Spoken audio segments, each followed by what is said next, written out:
Bienvenue dans Zone Débat Foot, ici on parle football sans filtre, et surtout, on dit les choses comme elles sont. Aujourd'hui nous allons parler de pourquoi aucune équipe africaine ne gagne la Coupe du Monde. Malgré tous les talents africains, le trophée échappe toujours à l'Afrique. Manque de moyens, organisation, ou autre raison? Je t'explique tout dans ce podcast. Partie 1, le problème d'organisation. Quand on regarde les joueurs africains, le niveau est énorme. Donc le problème, ce n'est clairement pas le talent. Le vrai problème, c'est souvent l'organisation. Mauvaise gestion des fédérations, problèmes internes, manque de stabilité, tensions joueurs, dirigeants.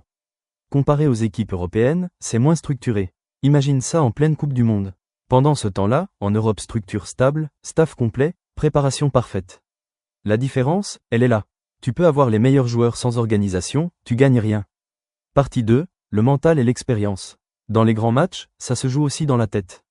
Mais souvent, ça manque d'expérience pour aller jusqu'au bout.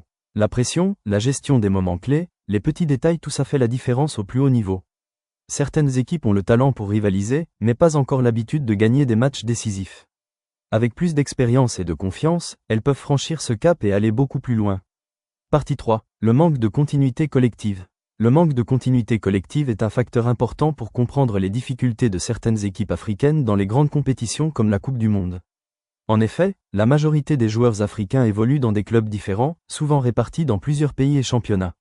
Cette dispersion rend plus difficile la création d'automatismes entre les joueurs. Contrairement à certaines grandes sélections, les joueurs se retrouvent moins souvent ensemble au cours de l'année. Par conséquent, le temps de préparation avant les compétitions est limité.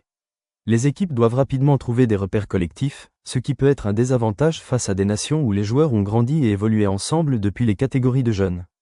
De plus, le football de haut niveau repose énormément sur les détails, les déplacements sans ballon, la coordination défensive ou encore la compréhension intuitive entre coéquipiers. Ces éléments demandent du temps pour se construire, et ils ne peuvent pas être parfaitement maîtrisés en quelques semaines de rassemblement. Ce manque de cohésion peut se ressentir dans les moments décisifs, notamment face à des équipes très expérimentées. Dans ces matchs serrés, la moindre erreur peut coûter très cher. Enfin, l'instabilité au niveau des sélections, changement d'entraîneur, choix tactiques différents, peut aussi empêcher la construction d'un projet de jeu sur le long terme. Sans continuité, il est difficile de développer une identité collective forte et durable. Merci d'avoir écouté Zone Débat Foot. Dis-moi en commentaire, est-ce qu'une équipe africaine pourrait un jour gagner la Coupe du Monde? Et surtout, abonne-toi pour plus de débats.